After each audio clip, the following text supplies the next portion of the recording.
Sveiki, mėly žiūrovai! Šiandieną jums norime pristatyti atsinaujinusius Teveron Fighter Mini paspirtukus. Šiame video išvysite Fighter Mini apžvalgą, Fighter Mini testinį važiavimą, bei taip pat video pabaigoje pristatysime Teveron Fighter Mini Pro versiją ir jos ypatumus. Sveiki, aš esu Lukas iš Riedis LT, na ir mes tęsime savo draugystę su Teveron elektrinių paspirtukų kompanija. Tai yra tikriausiai labiausiai auganti šioje srityje kompanija pasaulyje, na o mes esame vieninteliai jos atstovai Baltijos šalise. Šiandien jums noriu pristatyti atnaujintą šių metų Teveron Fighter Mini paspirtuką. Mano nuomonė, tai yra geriausias paspirtukas, su kokiu esu vairavęs. Pasižiūrėkime, kodėl. Taigi, be abejo, technologija. Šio video pabaigoje pristatysiu atnaujintą programėlę Teveron App, kurioje yra dar daugiau gerų funkcijų. Išmani baterija. Galėsite stebėti telefono ekrane kiekvienos celės darbą, kaip dirba jūsų baterija, ar jos nelaikas remontuoti ir ar yra kažkokių tai techninių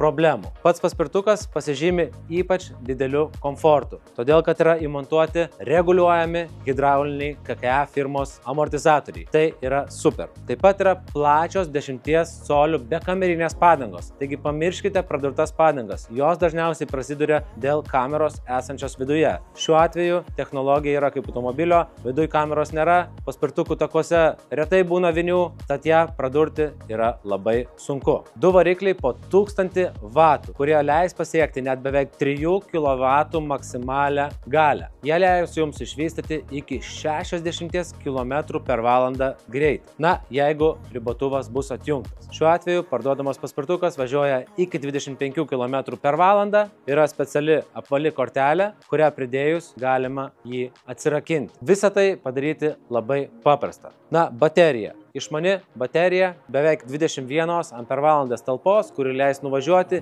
iki 80 km atstumą. O sinusiniai galingi kontroleriai leis tai padaryti ypač efektyviai. Priekiniai ir galiniai hidrauliniai Teveron kompanijos stabdžiai, taip pat įmontuoti posūkiai. Posūkiai pakeičia spalvą viso paspirtuko šono. Jeigu paspaudžiate stabdžius, visas paspirtukas šviečia raudonai, kaip dabar matot. Gazo rankenėlė yra tokia, pirštinė, tačiau galima ją pakeisti į nykštinę. Turime šių komplektų vietoje. Iš esmės turime visų Teveron paspirtukų modelių dalis vietoje Lietuvoje. Didelis pasirinkimas, labai auganti kompanija, produktas yra tiesiog norimas žmonių. Na, o kai yra toks komfortiškas, nedidelis, 30 kg sveriantis ir galingas paspirtukas, ko reikia daugiau? Kokie pagrindiniai šio miesto paspirtuko atnaujinimai? Taigi, atnaujintas displejus ir programinė įranga bei Teveron App. Taip pat nebėra NFC kortelės įrenginio, kuris būdavo kaip papildomas elementas ant vairo.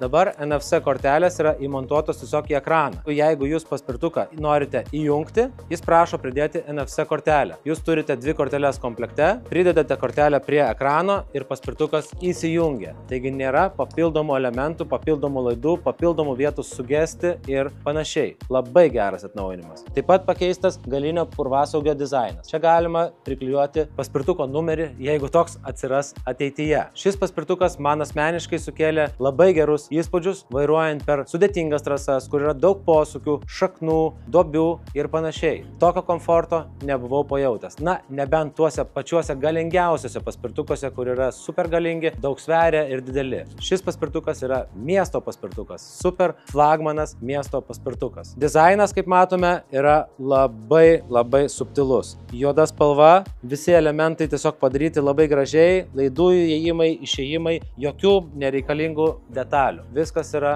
aukščiausio lygio. Taigi dar vienas svarbus dalykas – patentuotas 3 taškų sulenkimo mechanizmas. Pademonstruosiu, kaip paprastai šitas paspirtukas susilanksto. Atidarome svirtelę, patraukiame kaištį, sulenkiame paspirtuką, užkabiname kabliuką ir galime jį neštis. Teveron kompanija pagaliau atnaujino tai, kas ypač retas dalykas yra elektrinių paspirtukų rinkoje. Elektriniai dviračiai dažniausiai tai turi. Tai yra, va štai, yra jungtis atjungti variklį. Tai padangų keitimas dabar bus žymiai lengvesnis. Variklio laidas neina tiesiai iki kontrolerių, tačiau jį galima šitoje vietoje atjungti tiek priekyje, tiek paspirtuko gale. Na, o jeigu jums nepatinka šitos šviesos arba nepatinka spalva, jas galėsite pamatyti Teveron išmaniojoje programėlėje. Netrukus ją ir pristatysim. Taigi, paspaudėme spaudžiame Connect ir prisijunginėjame prie paspirtuko. Štai prisijungiame prie paspirtuko. Matome šiuo metu greitis 0 km/h, parkingo, reiškia stovėjimo režimas. Jeigu paspaudžiame stabdį, paspirtukas yra pasiruošęs važiuoti. Štai yra ready, užsidega mygtukas ant ekranėlio. Čia tą patį matome, galime matyti, baterijos 90% yra tas pats, kas ir čia. Tačiau mes galime čia įjungti variklius. Tik tai galinis variklis, nei vieno variklio. Priekinis tik tai variklis, priekinis ir galinis variklis. Galime nustatyti, ar paspirtukas važiuos iš vietos, ar tik atsispyrus. Galime užrakinti paspirtuką, kad niekas jo nepastumtų. Galime valdyti LED apšvietimą,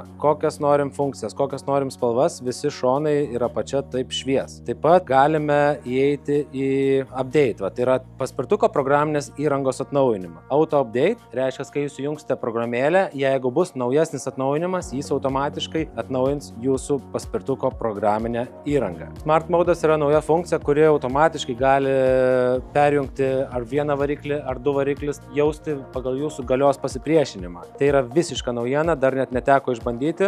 Galime nustatyti gamyklinius parametrus, galite nustatyti speed limit, tai yra greičio limitas. Nuo 100% iki, tarkim, 20-18%. Kruizo režimas, tai jau autopilotas, kai važiuojate vienu greičiu, ar norite, kad jis palaikytų greitį ir atleidus akceleratorių, ar nenorite tokios funkcijos. Čia įdomi funkcija, kad kiekvienam bėgiui galite nusistatyti ir greičio procentus, ir elektrinio stabdžio galingumą, priekinio tiek galinio variklio atskirai galite nusistatyti startavimo lygį nuo 1 iki 5, kokiu galingumu jis startuos, ir kontrolerių srovę tiek priekiniam, tiek galiniam varikliui. Taigi, kiekvienam bėgiui galite pasidaryti savo skirtingus nustatymus. Na, o dar svarbus dalykas yra navigacija. Dabar Teverun atnaujino programėlę ir jūs matote navigacijoje visą savo istoriją, kur jūs važiavote. Nebereikia kažkokių tai papildomų programėlių, galima atsisukti atgal įvykius ir matyti, kokia buvo jūsų kelionė, kiek užtruko kilometrų ir koks buvo greitis ir panašiai. Taip pat galite pasižiūrėti ir baterijos nustatymus. Taigi,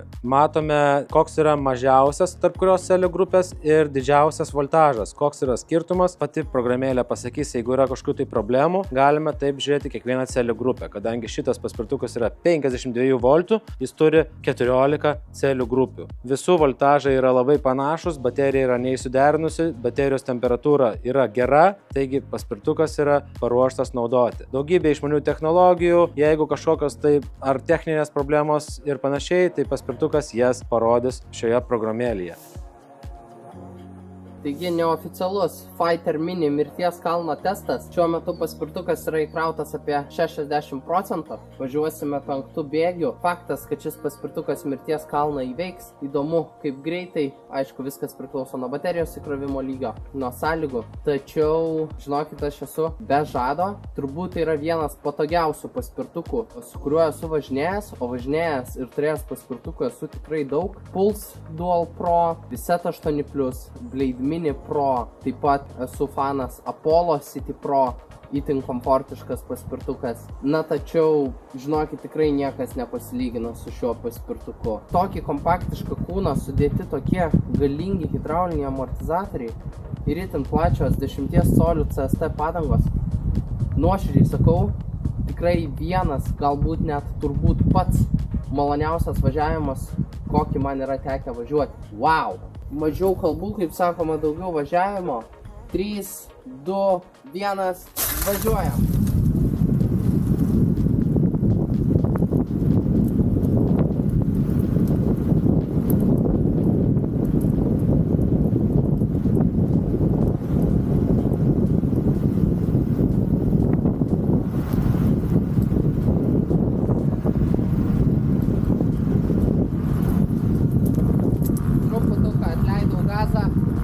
Prieš pat galą, na, bet vis tiek tikrai šaunus, manau, rezultatai, bet žinokit, dar kartą pasikartosiu. Komfortas ir dar kartą komfortas. Važiuoju per trinkeles, toks vaizdas, kad plaukiu. Tikrai nieko nejaučiu. Va, bordiūras, vėl nieko. Nežinau, ar matėsi mano reakcija, kai tik užlipau ant jo ir važiavau per duobėtą kelią žvyrkelį.